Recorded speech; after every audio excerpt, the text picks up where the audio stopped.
Bien, hoy día estuve analizando y estaba pensando que uno de los libros interesantes de hacer la panorámica es el libro de Hechos. Así que vamos a Hechos de los Apóstoles. Hace unas cuantas clases atrás vimos el libro de Lucas y este es el segundo tomo del libro de Lucas, la introducción al libro de Hechos. Antes de empezar, me gustaría saber, algunos de ustedes, ¿qué pasaría si el libro de Lucas no existiera en la Biblia? Saquemos el libro, o sea, el libro de Hechos. Saquemos el libro de Hechos. ¿Qué pasaría con el Nuevo Testamento? ¿Qué dudas nos quedarían? ¿Qué faltaría? Abra los micrófonos nomás. ¿Cómo se formó la iglesia? Claro, No sabríamos cómo uh, fue el proceso de la formación del cristianismo claro, nos quedaríamos en Jesús enviando a sus discípulos y nada y, más. y después Claro, algunas cartas que no exacto, entenderíamos. claro, quedaríamos en el aire, nos faltaría mucho, nos faltaría ¿Al- demasiado. ¿Alguien tiene otra opinión o algo para complementar? Todo lo que pasa después con el Espíritu Santo también Claro, quedaría un poco en el aire. claro, no sabríamos cómo, ni por qué, ni a causa de qué. ¿Cierto? Gracias, hermano Tampoco Pablo. sabríamos de la conversión de Pablo. Claro, ¿quién es Pablo? No es de los 12, no es de dónde salió, ¿cierto? Incluso sus cartas no tendrían sentido. No sabríamos qué pasó, de dónde salió, cómo la iglesia se expandió tan rápido si terminamos en los evangelios con los discípulos a medio de morir cantando, diría uno, pero asustados, ¿cierto? Y recién como viendo a Jesús resucitado, pero no sabríamos nada más. Bien, el libro de Hechos, sí, la mayoría concuerda que el versículo clave del libro de Hechos es el capítulo 1, versículo 8. Si alguien lo tiene, le voy a pedir que lo lea, por favor. Capítulo 1, versículo 8. Es un clásico del libro de Hechos.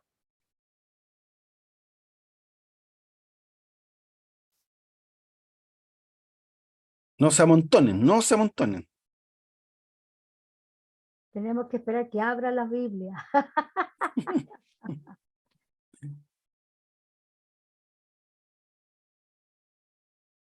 Las aplicaciones son lentas, Luchín. Sí, por la internet.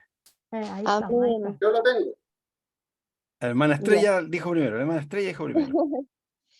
Pero recibiréis poder cuando haya venido sobre vosotros el Espíritu Santo, y me seréis testigo en Jerusalén, en toda Judea, en Samaria y hasta lo último de la tierra. Y me seréis testigos. Y me seréis testigos. Esa palabra testigo en griego es mártir. O sea, este testigo es alguien que es capaz de morir por la causa de Cristo. Esa es la idea de Hechos 1:8. Me seréis testigos en Jerusalén, Judea, Samaria y hasta lo último de la tierra. Recibiréis poder cuando haya venido sobre vosotros el Espíritu Santo. O sea, necesitamos el Espíritu Santo para ser mártires, mártires de la causa de Cristo. Esos fueron todos los apóstoles. Bueno, el libro de Hechos relata la historia temprana de la iglesia cristiana. Es el relato histórico de los eventos que rodearon el nacimiento y la expansión del cristianismo en los primeros años. Como dijo mi hermana Gloria, el nacimiento de la iglesia. Muestra el cumplimiento de las profecías del Antiguo Testamento en la persona de Jesús. Resalta la centralidad de la resurrección y la exaltación de Jesús. Muestra el poder y la guía del Espíritu Santo de la iglesia primitiva y además relaciona el judaísmo con el cristianismo. Recuerden que para los judíos ellos eran el pueblo de Dios y aún en los evangelios hay unos avistamientos hacia los gentiles, pero todavía para ellos es algo que no es tan común, no es tan corriente. Todavía no lo entienden. Y este libro, el libro de Hechos, nos ayuda a entender cómo el mensaje del Evangelio pasa, ¿cierto?, de de esta pequeña nación a todas las naciones. Bien, Lucas 24, 47, 49. Y ahí le voy a pedir también que me ayuden. Ahí el hermano Pablo Herrera. Pablo Herrera. Este es, en Lucas 24, 47, 49, está el mandato de Jesús en el Evangelio de Lucas. Y vamos a ver cómo se cumple en el libro de Hechos. Hoy, Dele nomás, hermano Pablo. Lucas 24. 24, 47, 49. Ya.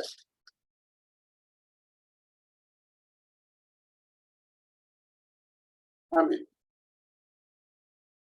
Y que se predicase en su nombre el arrepentimiento y el perdón de pecados en todas las naciones, comenzando desde Jerusalén, y vosotros sois testigos de estas cosas.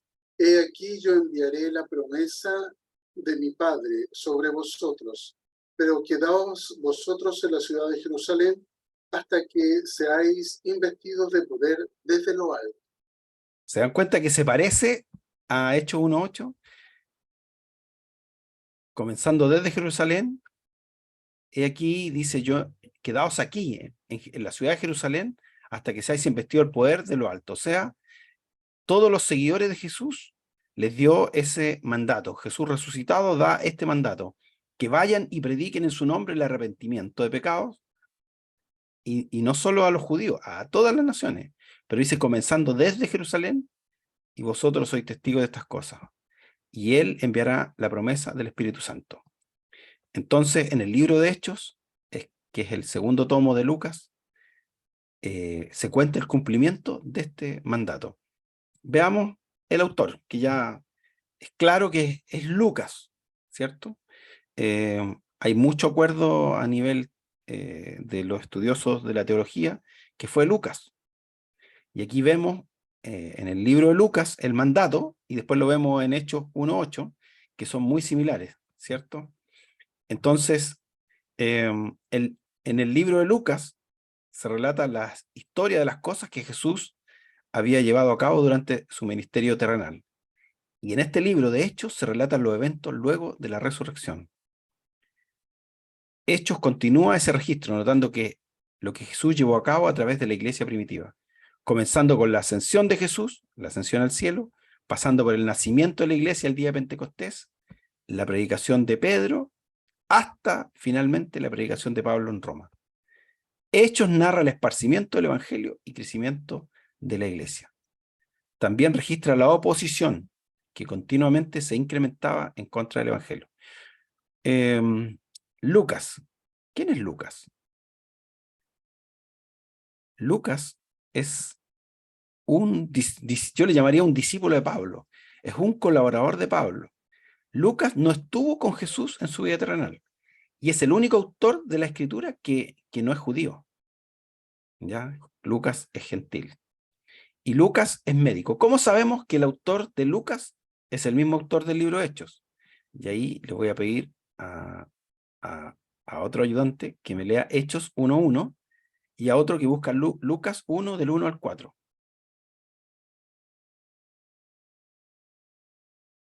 Hechos 1:1, el primero que levante la mano. Y Lucas, si participamos, Tengo Lucas. ya. Pero leamos Hechos primero. ¿Quién tiene Hechos 1:1? Ok.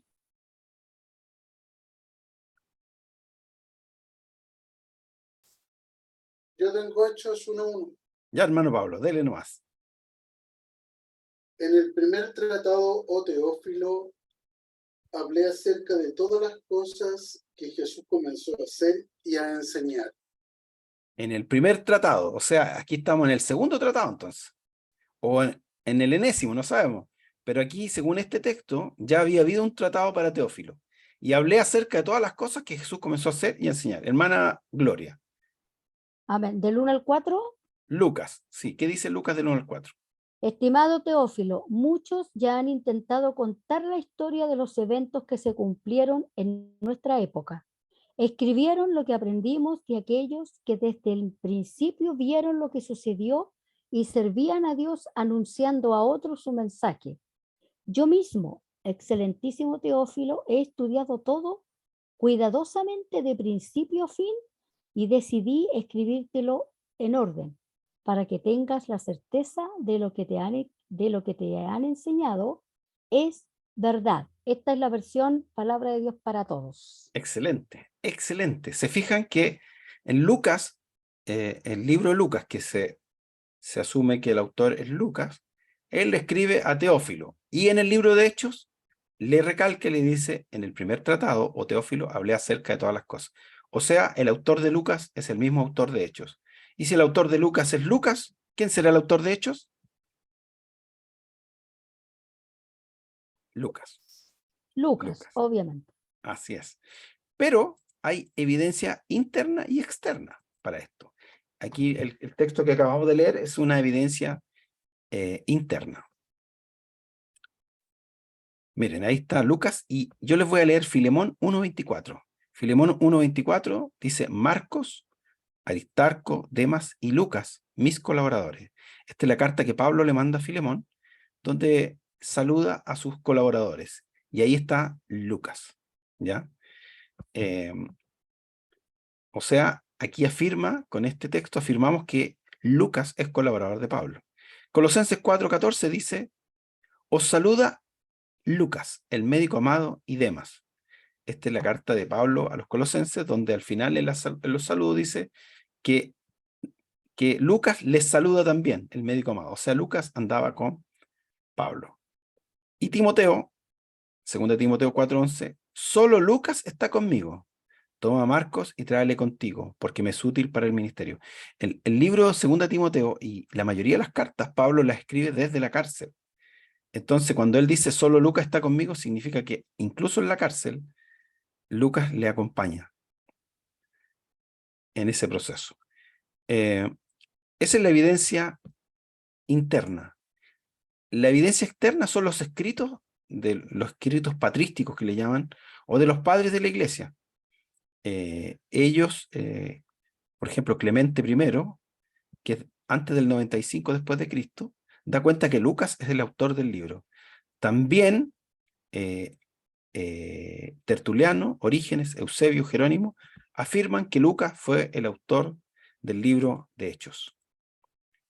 También lo hace un canon. Hay un canon que fue fue la idea del primer canon en el siglo II, año 170 después de Cristo.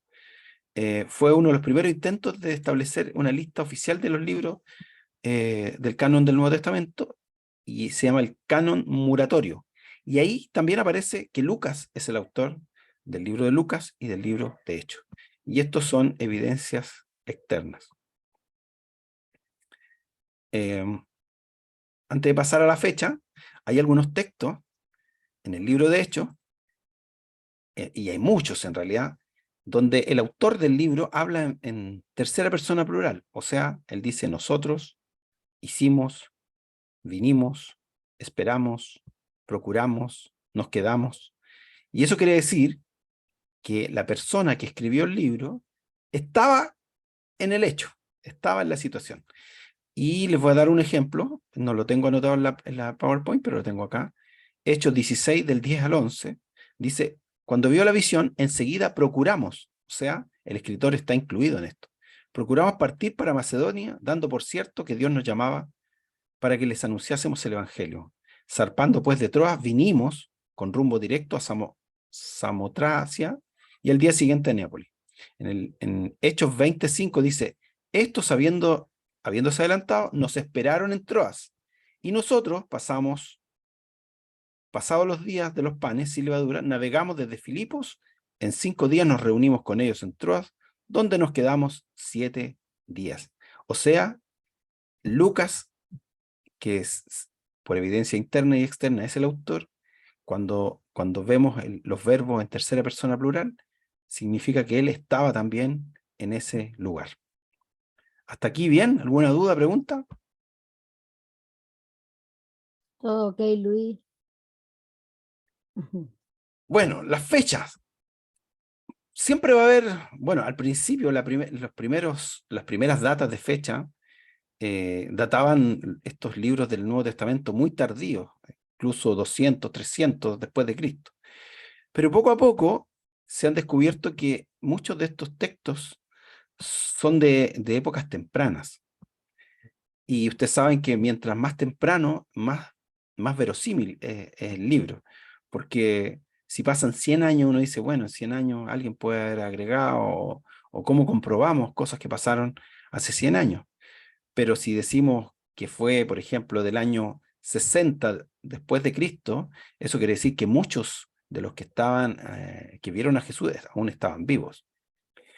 En el caso del libro de Hechos, se dice que puede ser entre el año 60 y el 130 después de Cristo. Los más liberales lo datan más tardío, y los más conservadores lo datan más temprano.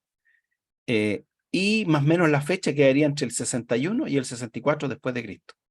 Recordar más o menos, si Jesús vivió 33 años, en general habían pasado 30 años después de la muerte, después de la resurrección y la ascensión de Jesús al cielo.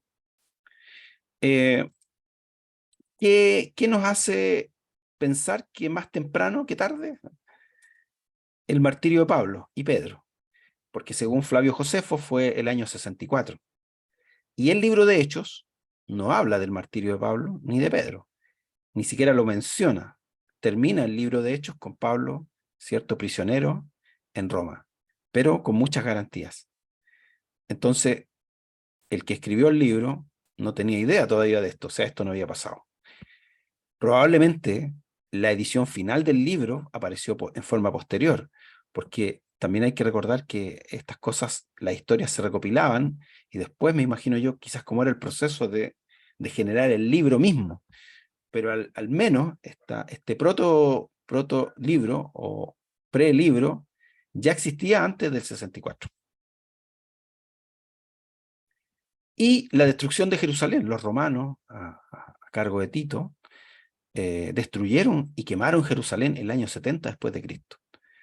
Y eso tampoco se menciona en el libro de Hechos. Por lo tanto, esto argumenta que el escrito o lo que se sabía de este libro, o lo que ya estaba hecho, fue antes del año 70, porque si no lo habría mencionado. Santiago, el hermano de Jesús, murió y también fue martirizado el año 62, y tampoco aparece. Y sí aparecen otras muertes en el libro de Hechos. Recuerden que muere Ananías y Zafira, muere el primer Jacobo a manos de Herodes, no sé si lo recuerdan. Entonces, aparecen muertes. La muerte de Esteban, ¿cierto? En el capítulo 6, apedreado. Entonces, ¿por qué habría de ocultar esta? Si fue posterior, habría que tener conocimiento de estas cosas que pasaron.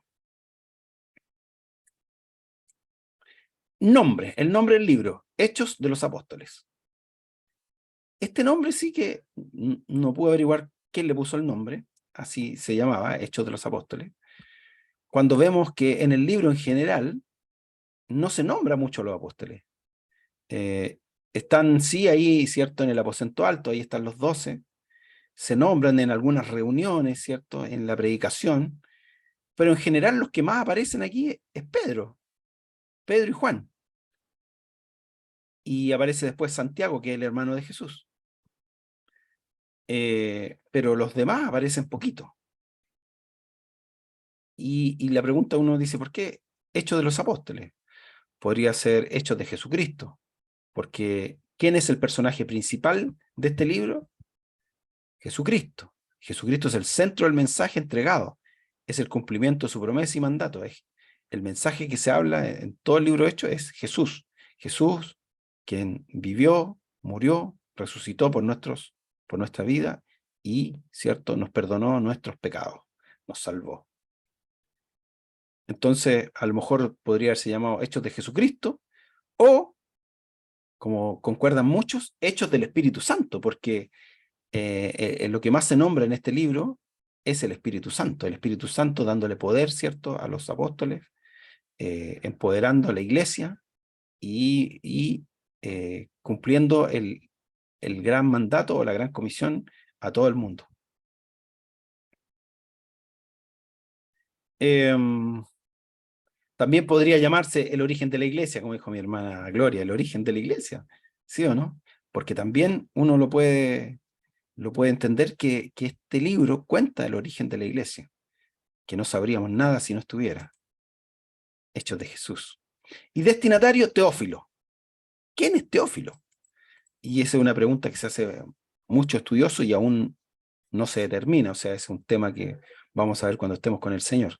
Algunos dicen que era una persona, ¿cierto? Y que no se le pone el nombre de la persona porque, dada la persecución de la iglesia, podía ser hallado rápidamente. Teófilo significa, Teo es Dios, filo, amado o amor, el amado por Dios o el amado de Dios o el amigo de Dios. También puede ser la misma iglesia, enviado a la iglesia, a la comunidad. Pero hay algunos que dicen que Teófilo era un gobernador romano y que lo que quería hacer Lucas era mostrarle que el cristianismo no era tan malo como se le mostraba, que el cristianismo era gente que quería hacer el bien, gente buena y admirable, como que Lucas quiere demostrarle a través de estas evidencias que ni siquiera los romanos habían condenado a Pablo, porque uno se da cuenta después que cuando toman preso a Pablo, que las autoridades lo mostraban inocente. Entonces, alguien dice que Lucas quiere demostrarle a este gobernador romano que el cristianismo no es malo. Entonces, Teófilo no sabemos quién es. Pero lo importante es que hoy día es toda la comunidad de la iglesia. Nosotros somos los destinatarios. Amén. Todos los que amamos al Señor. ¿Y cuál es el propósito? También ahí depende a quién uno lea.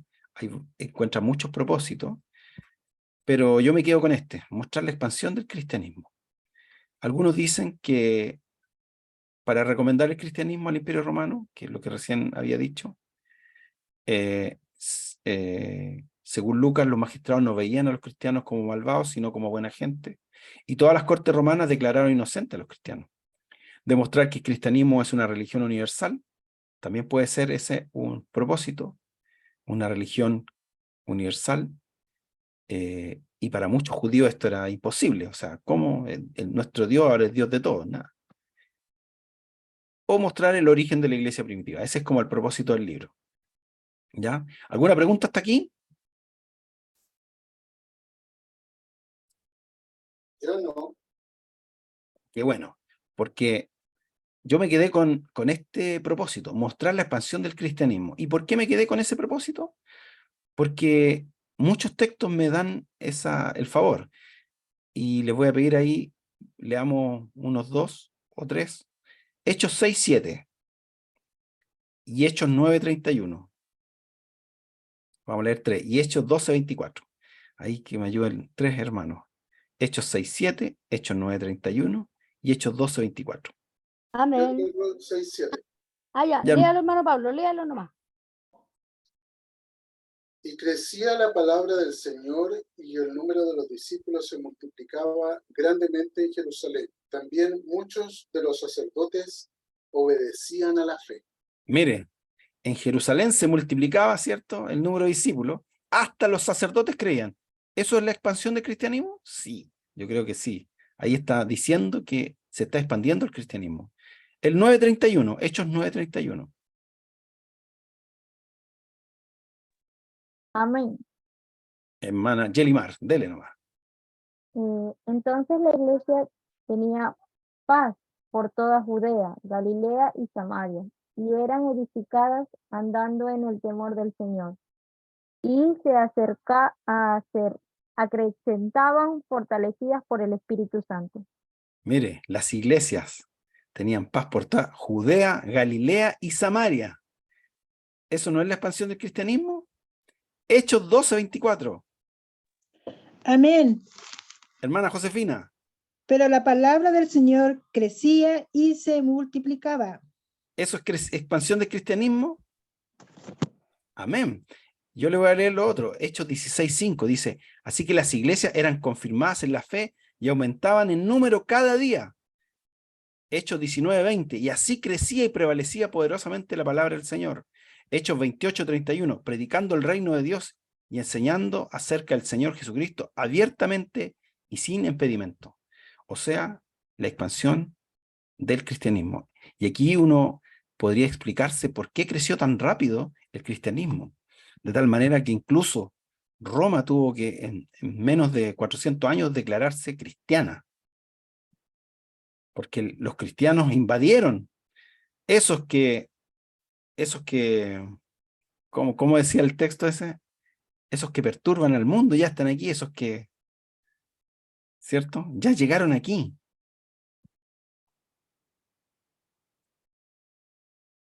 Estructura del libro. Veamos. Según sus personajes principales, yo podría dividir este libro, ¿cierto? El libro de los Hechos tiene 28 capítulos. Yo no sé si de todos los que han leído el libro de Hechos aquí, vamos a hacer un ejercicio. ¿Cuál es la historia más importante o la que usted más recuerda del libro de Hechos? La conversión de Pablo. La conversión de Pablo. Excelente, hermano Pablo. Ah, porque se llama Pablo, justo. ¿Quién más? A su historia preferida del libro de Hechos. Ananías y Zafira. Ananías y Zafira, que le mintieron al Espíritu Santo. ¿Quién más? De los que han leído el libro de Hechos.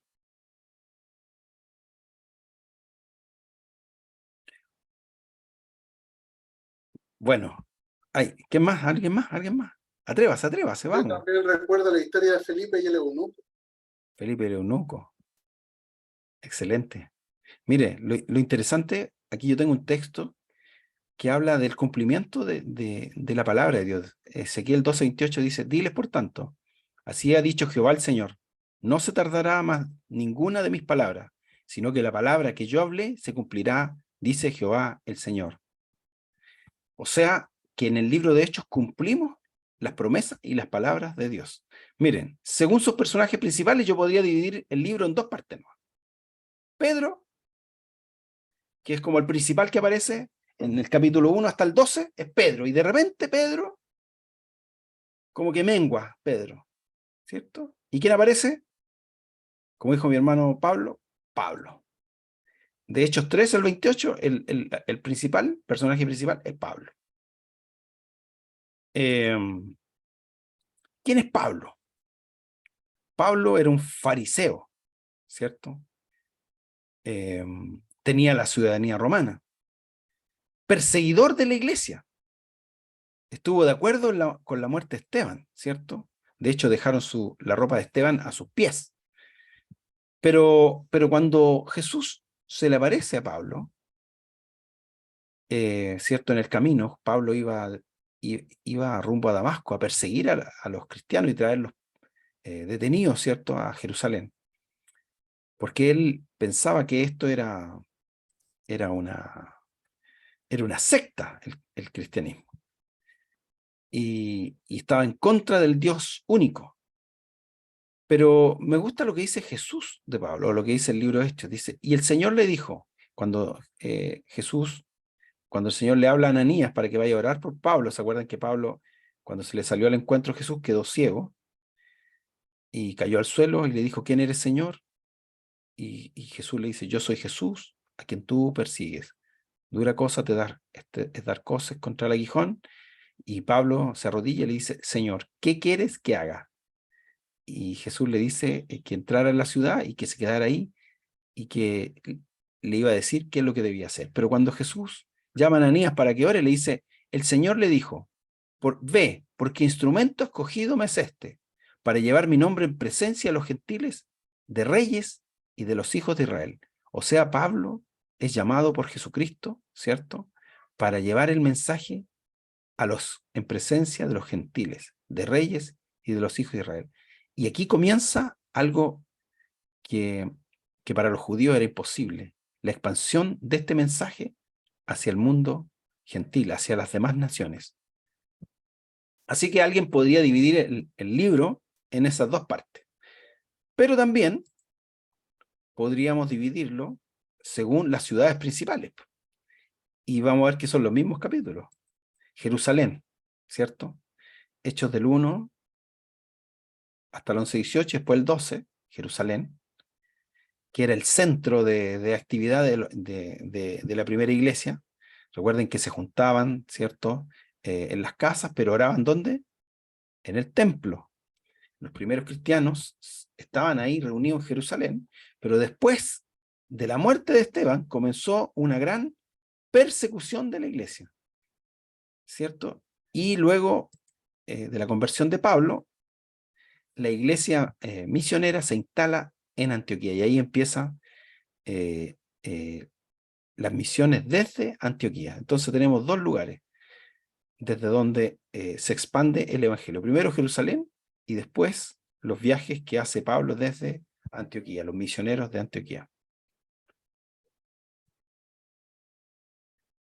¿Dónde fue el lugar que por primera vez se les llamó cristianos a la iglesia?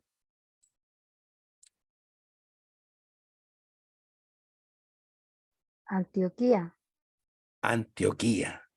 Ahí en Hechos 11:26 dice: y se congregaron allí todo un año con la iglesia y enseñaron a mucha gente. Y a los discípulos se les llamó cristianos por primera vez en Antioquía. Ahí en Antioquía entonces se nos bautiza como cristianos. Antes de eso éramos los del camino, porque Jesús decía: yo soy el camino, la verdad y la vida. Todos los que creían en Jesús se le llama: estos son los del camino. Pero desde aquí, desde que Pablo, ¿cierto?, llega a Antioquía, se comenzó a llamarse a nosotros cristianos. Otra forma de estructurar el libro es según la expansión del evangelio. Jerusalén, ¿cierto? Ya vimos primero en Jerusalén, en Judea y Samaria, y hasta la última la tierra. A mí me gusta esa estructura, ¿sabes por qué? Porque está de acuerdo a lo que dijo Hechos 1:8. ¿Cómo se expandió el evangelio en Jerusalén? Hechos 1:1 hasta el 7:60. Después en Judea y Samaria, de Hechos 8:1 hasta el 12:65. Y después hasta lo último en la tierra, desde el 13:1 al 28:31. Pero bueno, hay muchas formas de estructurar el libro, ¿cierto? Y usted, dependiendo de la Biblia, dependiendo del estudio, va a haber una estructura u otra, ¿ya? Lo importante es que hasta lo último de la tierra lo podemos dividir en 4 partes. El primer viaje misionero de Pablo, que está en Hechos 13:1 hasta el 14:28. El Concilio de Jerusalén, en Hechos capítulo 15. ¿Cuál es el Concilio de Jerusalén? ¿Cuál era el propósito del Concilio de Jerusalén? Lo escucho. Si alguien sabe algo, lo escribe. ¿Cuál era la idea del concilio? Es que estaba el tema de definir en qué iban a creer, porque estaba el tema de la ley, o conservaban la ley y seguían guardando la ley, o vivían de acuerdo a lo que el Señor había enseñado y de acuerdo a las enseñanzas de Jesús. Estamos Entonces en una tenían que sí. decidir el proceso de una cosa, digamos, de un pacto a otro. Claro. Y ahí tenían que tomar la decisión en qué iban a creer, qué cosas les eran permitidas y qué cosas no. Hay un proceso aquí, un Exactamente. proceso, porque los primeros cristianos o los discípulos de Jesús eran todos judíos, pero aquí se están convirtiendo personas no judías. De hecho, vamos a ver de ahí en la venida del Espíritu Santo, ¿cierto? Venían judíos de todas partes, ¿cierto? De distintas naciones, y que escucharon este mensaje y se lo llevaron. Por lo tanto, el mensaje que empezó a expandirse no solo a través de los apóstoles, sino a través de los seguidores y de los creyentes, de los nuevos creyentes. Entonces se empezó a expandir el evangelio con Pablo, pero también Pedro, que era judío y era muy celoso del judaísmo, tuvo su experiencia, ¿cierto?, con Cornelio, que era un centurión romano. Entonces, él no quiere entrar a la casa de Cornelio, siendo que el Espíritu lo llama, ¿cierto? Y le dice que él no trata inmundo a lo que Dios ya limpió. Entonces lo van a buscar y el Espíritu Santo le dice a Pedro que vaya con el que lo fue a buscar y entra a la casa de Cornelio y les pregunta por qué lo quieren, y ellos le dicen que el Espíritu Santo los mandó a buscar para que él les contara cuál era la buena noticia. Pedro empieza a hablar, dice, todavía no terminaba de hablar, y el Espíritu Santo se derramó, ¿cierto?, en todos los que estaban en la casa. Entonces, Pedro se da cuenta que el Evangelio no es solo para los judíos, sino también para los no judíos. Y ese cambio, ese proceso empieza aquí en el Concilio de Jerusalén, donde se discute porque habían varios que habían creído, pero que seguían aferrados a las leyes del judaísmo. Por lo tanto, querían que los gentiles o los de otras naciones, antes de ser cristianos, tenían que ser judíos. Por lo tanto, tenían que circuncidarse, tenían que cumplir con todos los ritos del judaísmo. Entonces, ¿qué se discute en ese concilio? ¿Qué cosas le vamos a exigir a los que no son judíos? Bueno, y ese último de la tierra, también el segundo viaje misionero de Pablo, y el tercer viaje misionero de Pablo, y el viaje de Jerusalén a Roma. Le voy a dar, a ver si tengo aquí algo más.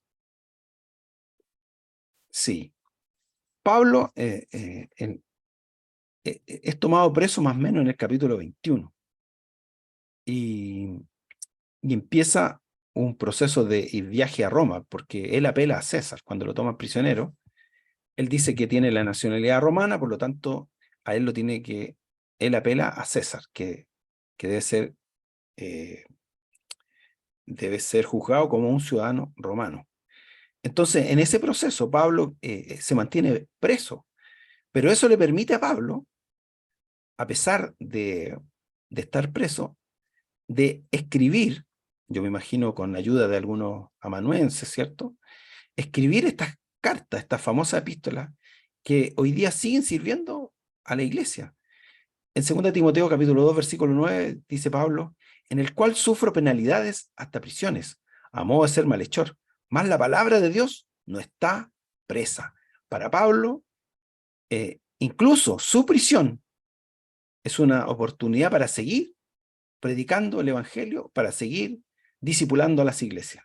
Mire, hasta lo malo es una oportunidad para poder expandir el mensaje del evangelio. Dato interesante. ¿Quieres saber dato interesante del libro de Hechos? ¿Quién quiere saber un dato interesante del libro de Hechos? Dele nomás, queremos saber. Hubo seguidores de Jesús que no estuvieron en el aposento alto. ¿Sabía eso? Hechos 1:15. Hubo seguidores de Jesús que no estuvieron en el aposento alto, que se perdieron el bautismo del Espíritu Santo, que se perdieron el Pentecostés. ¿Qué dice Hechos 1:15? ¿Cuántas personas habían ahí?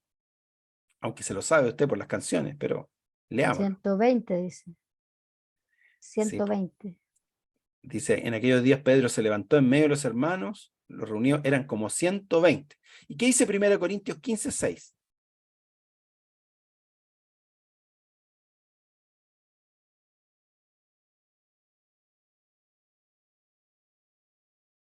Dice, después apareció a más de 500 hermanos a la vez, de los cuales muchos viven aún y otros ya duermen. Cuando Jesús resucitó, dice Pablo que se le apareció a más de 500 hermanos. ¿Y por qué en el aposento alto hay 120 nomás? Interesante, ¿no? Cuando el mandato fue, quédense en Jerusalén hasta que sean investidos del poder del Espíritu Santo, hubieron seguidores que no estuvieron en el aposento alto. De esos más de 500 que habían, solo estuvieron 120 en el aposento alto. ¿Y cuántos fueron bautizados?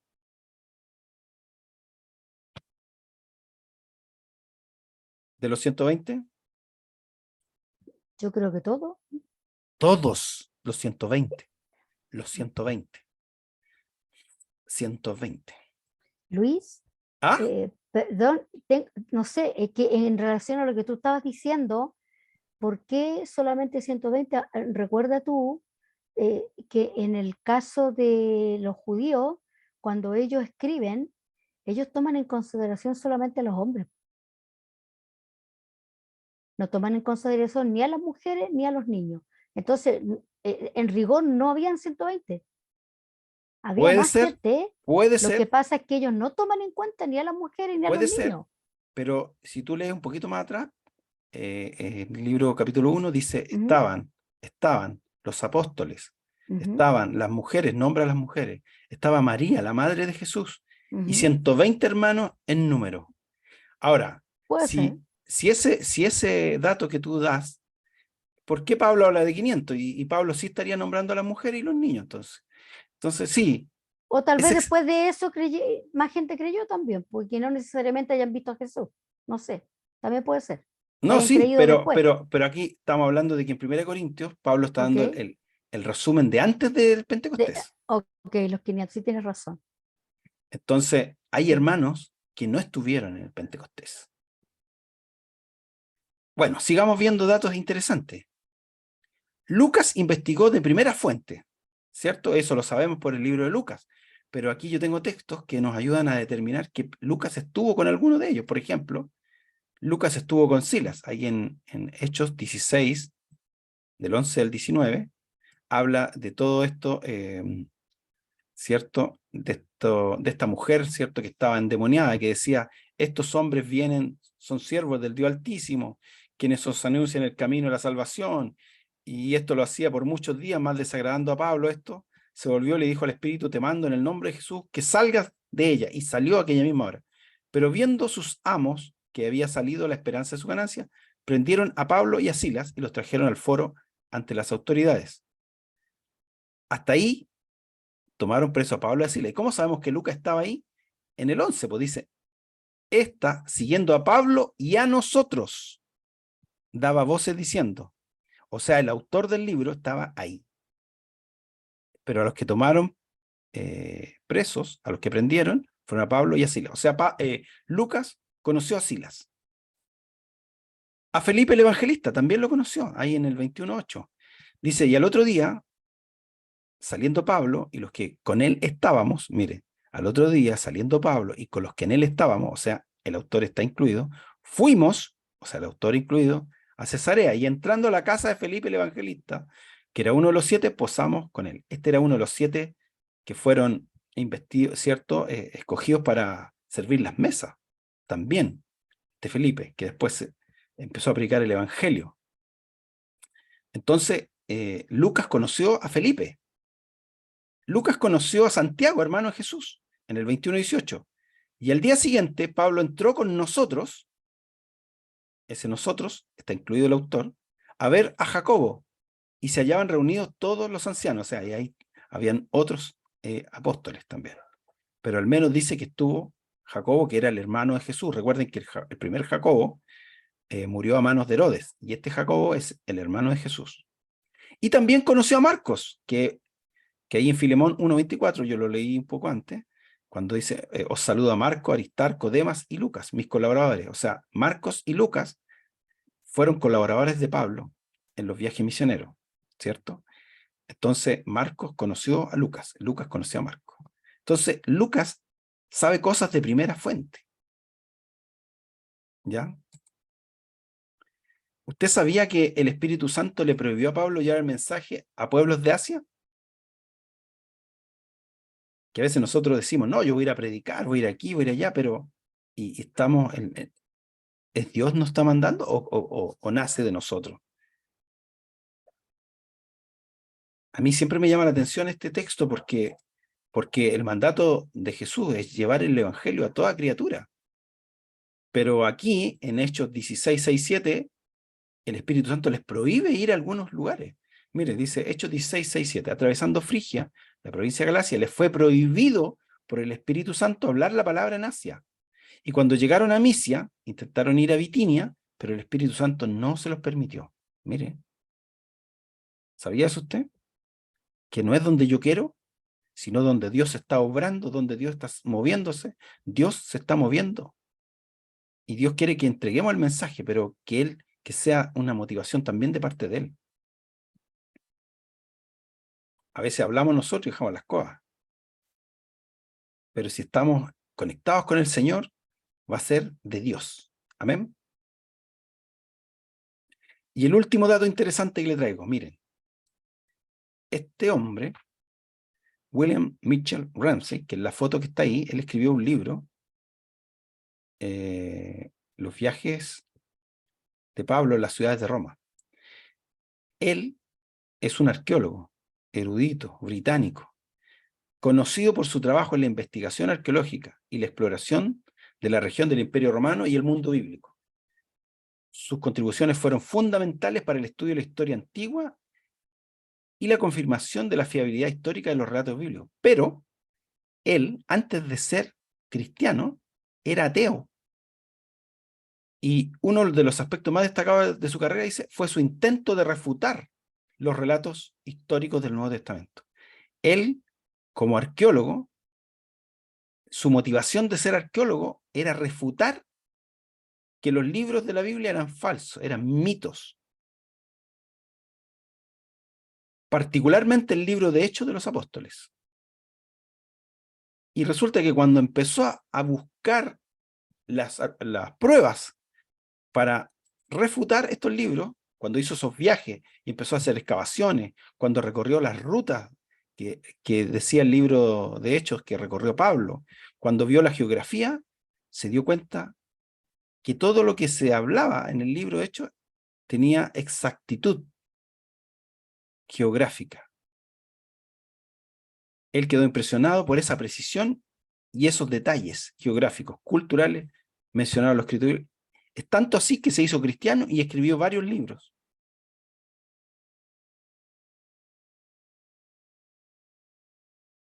Así que ese es un dato interesante. Él, así que si usted lo busca, se llama Sir William Mitchell Ramsey.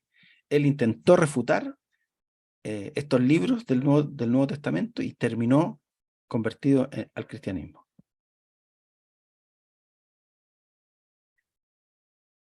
Algunos pasajes del libro de Hechos.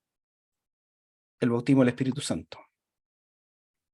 Y importante, ahí está, que estaban todos reunidos, unánimes, juntos. ¿Cierto? Y la promesa estaba, la promesa del Espíritu Santo, y llegado el día de Pentecostés, 10 días después de la ascensión de Jesús, fueron todos llenos del Espíritu Santo. Y hablaron lenguas según el Espíritu les daba. Algunos dicen que el milagro fue que ellos hablaron en distintos idiomas, y otros dicen, porque dice ahí, les oímos hablar, ¿cierto?, en nuestras lenguas, el mensaje de Dios. Entonces, les oímos hablar, no saben si el milagro fue en los oídos o en la lengua de los apóstoles. El primer discurso de Pedro, que como ustedes ya saben, después de esto algunos se burlaron, ¿cierto?, y dijeron que los apóstoles estaban ebrios, y Pedro, ¿cierto?, levantando la voz, ya no escondido, ya no como un cobarde, ya no escondiéndose, ya no negando, sino enfrentando a cualquiera.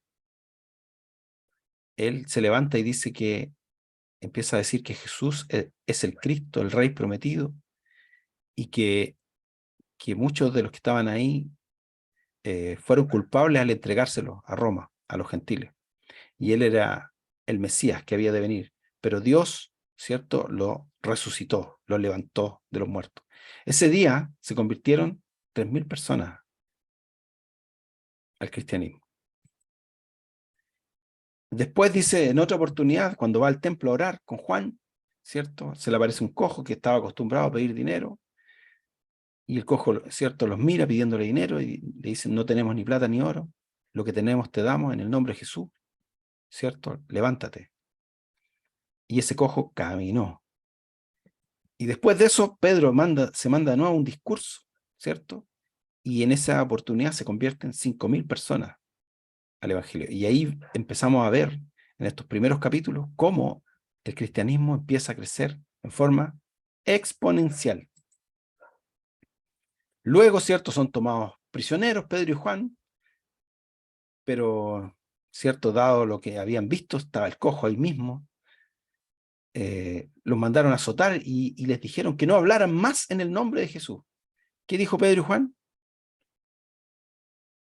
Es mejor, ¿cierto?, obedecer a Dios antes que a los hombres.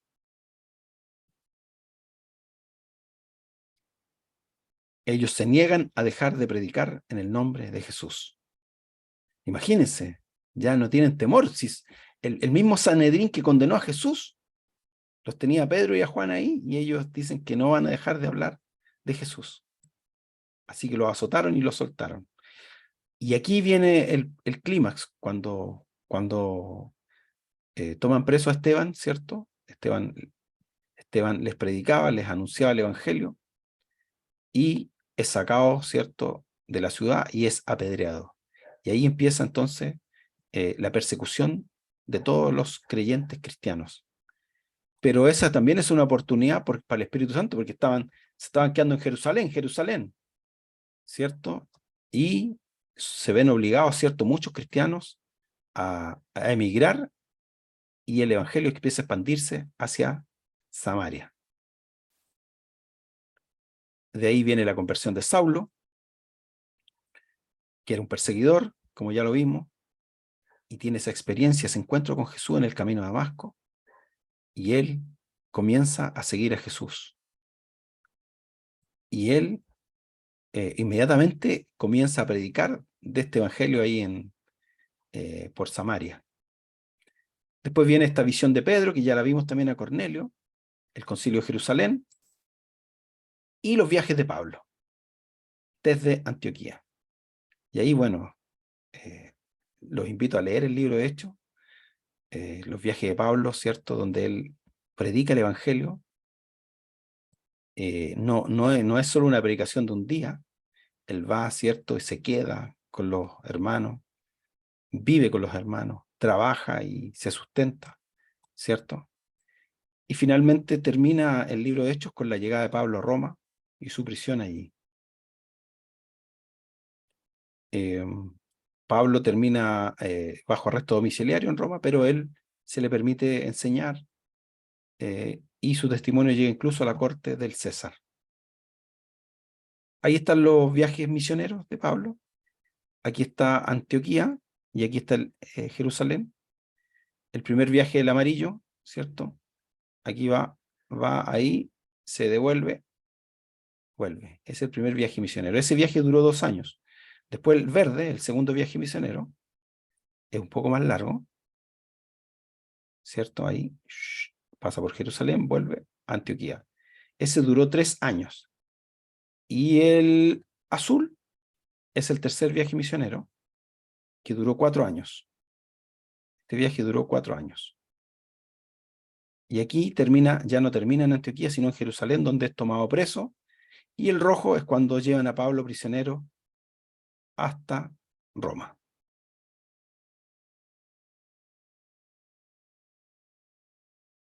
Pablo recorrió todo el mundo conocido casi. En el primer viaje misionero, dice, visitó varias ciudades: Chipre, Galacia, Iconio, Listra, Derbe. En el segundo viaje pasó por Siria, Cilicia, ciudades como Filipos, Tesalónica, Berea, Atenas, Corinto, y finalmente regresó a Antioquía. Y el tercero pasó por Asia Menor, Efeso, Grecia, Macedonia. Pasó 3 años en Éfeso, ahí se quedó 3 años en Éfeso. Luego visitó varias ciudades, incluyendo Corinto, antes de regresar a Jerusalén. Y finalmente, su encarcelamiento hasta ser llevado a Roma, pasó varias pericias Pablo, y también el viaje, que debería haber sido rápido, se demoró también más de 1 año. Vamos a concluir. El Salmo 138 dice: Jehová cumplirá su propósito en mí. Tu misericordia, oh Jehová, es para siempre, no desampares la obra de tus manos. La obra del Espíritu Santo, la gran comisión, siguen vigentes para la iglesia, porque los planes y las promesas de Dios se cumplen. Esa expansión del evangelio que comenzó en el libro de Hechos y que pareciera que había concluido, ¿cierto?, en el mundo conocido, hoy día todavía está vigente. Hoy día todavía hay gente que no conoce al Señor. Hay lugares donde ni siquiera se deja leer la Biblia. Pero necesitamos del poder de su Espíritu Santo para cumplir la gran comisión. y aún la iglesia se encuentra en expansión. Abro los micrófonos para el que quiera hacer alguna pregunta antes de orar.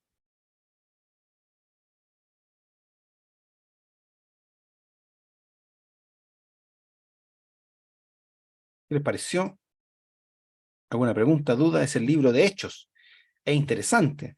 El libro de Hechos, si uno lo empezara a leer, estaría no más, si lo lee 1 hora, 2 horas diarias, podría terminar en 2 o 3 días, hasta 5 días. Se quedaron todos callados, así que quiere decir que estuvo muy bien o no entendieron nada. Muy bueno, clarito, Estuvo muy clarito, bien. clarito. La hermana le pregunta por qué se llama Hechos. Porque es la obra de los apóstoles, que yo expliqué el título, que pareciera que no es el mejor título, porque son las obras de Jesús o las obras del Espíritu Santo. Yo lo hubiera llamado Hechos del Espíritu Santo. Hechos como obras, como la labor, como el trabajo. Amén. ¿Alguien más? Pastor Luis, buenas noches. ¿Cómo está, Cada uno hermana Fresia? Dios le bendiga. con la ayuda del Señor. Me transfiero un poquito hacia los apóstoles y me transfiero a la iglesia actual que nosotros vivimos. Los apóstoles, obviamente, había santidad, había coinonía, y en la actualidad carecemos de eso. Y siempre me pregunto, ¿estamos lejos de la santidad del Señor, que no hay milagros? Eso, mi pastor Luis, gracias. Bueno, ¿quién está dispuesto a morir por el Señor aquí? A entregar su vida. Los primeros cristianos estaban dispuestos a morir. Por eso, y me seréis mártires, y me seréis testigos. Eso es mártir. Pablo decía, ya no vivo yo, sino que Cristo vive en mí. Y lo que vivo en esta naturaleza humana, lo vivo en la fe en el Hijo de Dios. Entonces, de repente uno analiza y dice, ¿qué tan lejos estamos? Hay algunos que dicen, no, en este tiempo no hay milagro. Otros dicen, sí, sí hay milagro. Pero para poder compararlo tendríamos que estar a la misma altura, para poder saber. Y a veces no estamos a la altura. Nosotros mismos, empezando por uno mismo. Las evaluaciones hay que hacerlas partiendo desde uno. ¿Qué estoy dispuesto a hacer yo? Y en ese estoy dispuesto a entregarme por completo, hasta morir por la causa. Y yo creo que mientras más nos acercamos a Dios, más vemos su poder, más vemos cómo Él se mueve. Somos capaces de experimentar más cosas en la medida que dejamos de ser nosotros mismos y dejamos a Él que nos guíe y nos dirija. Eso es lo que podría decir la hermana Fresia.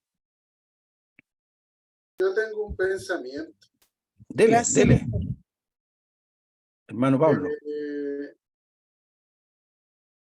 Yo creo que en este tiempo, y no solamente en este tiempo, sino que yo creo que por los últimos 2 siglos de cristianismo, la mayor parte de las personas que nos decimos cristianos acudimos al cristianismo buscando beneficios. Y yo creo que el cristianismo es todo lo contrario, porque uno se tiene que poner al servicio de. Y resulta que como estamos más bien persiguiendo el beneficio, nos estamos fijando más bien en las añadiduras que nos puede dar el hacernos parte de esta fe. Entonces, claro, pues si uno lo compara con los primeros seguidores de Jesús, ya sean apóstoles o discípulos, ellos no andaban detrás de los beneficios de Jesús. Yo digo los apóstoles y los discípulos de corazón, porque obviamente había una multitud que los seguía por los panes y los peces. Pero en ellos estaba eso de querer entregar aquello que habían aprendido.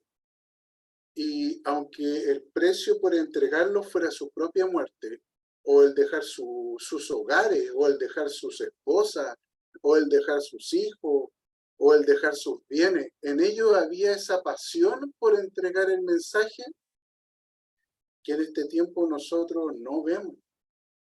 y resulta que a lo mejor uno confunde a veces predicadores que son apasionados desde el púlpito, pero a veces fuera del púlpito se comportan como cualquier persona.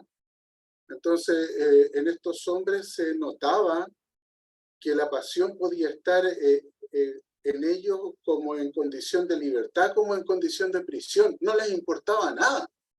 Lo único que les importaba era llevar el mensaje. Y claro, pues ese nivel de pasión por cumplir con el mandato, yo creo que en este tiempo no está presente. Al menos en ese nivel no está presente. Así es. Es difícil ver gente de esa forma. De hecho, todos los apóstoles murieron martirizados, excepto Juan, que murió de viejito en la isla de Patmos, según la evidencia externa de la Biblia. Todos murieron martirizados. ¿Alguien más? ¿Alguna duda, pregunta, comentario? No, agregar, Luis, un poquito a lo que decía mi hermano Pablo, muy bueno. Nosotros estamos estudiando Hebreos y estábamos estudiando justamente el pasaje de la fe, de los Ya. héroes de la fe, Hebreos Hebreos 11, 11, sí. 11. Y ahí dice que la gran mayoría de ellos no recibieron lo prometido y que Así es. siguieron creyendo igual, porque como decía mi hermano Pablo, ellos iban por otra cosa, Sí, ellos iban por no el por el premio. cielo, iban por Sí, Dios, iban sí. por estar con Él, no iban por un favor personal. Entonces ellos no, dice, murieron en esperanza, pero Así no es. recibieron lo que Dios les prometió, pero nunca dejaron de creer, siguieron creyendo en el Señor porque el objetivo de ellos era llegar a estar con su Señor y no había otro. Es lo que decía mi hermano Pablo, me encantó, muy bueno. Excelente, sí. Hermana Estrellita, dele nomás. Sí, bueno, yo quería destacar que ahí buscaban la llenura del Espíritu Santo. Yo creo que nos falta buscar la llenura del Espíritu Santo y cuando recibamos el Espíritu Santo, la llenura, vamos a recibir poder para hacer las mismas cosas y la iglesia sigue viva. Entonces tenemos que buscar esa llenura y hacer las obras que Cristo, mayores cosas haremos nosotros y hay que creer, la iglesia está viva y podemos nosotros mismos hacer que esa llamita se encienda y ver los milagros y hacer mayores cosas. Me encanta a mí que se hable del Espíritu Santo y del poder que nos da el Espíritu Santo en estos tiempos para hacer cosas maravillosas, increíbles y hacer que muchos se conviertan. Y cuando busquemos y tengamos esa llenura del Espíritu Santo, expandirnos a otros lugares, a otros, porque no solo buscar la llenura de uno mismo, sino para alcanzar a muchos más. Y a mí me encanta eso, me encanta. Bien. Interesante, hermana Estrellita, de que el Espíritu Santo no es para uno, sino es para la misión. Es capacidad para cumplir la misión. Amén. Entonces no es solo hablar lengua o demostrar, ¿cierto?, que alguien es más espiritual, sino es para cumplir la misión. Si a mí alguien me dice yo soy lleno del Espíritu Santo, es porque lo estamos viendo actuar y cumplir la misión, yendo a predicar a todas partes, ¿cierto? Llevando el Evangelio y buscando, ¿cierto?, siempre el reino de Dios. Gracias, hermana Estrellita. Así que muchas gracias a todos. Dios les bendiga.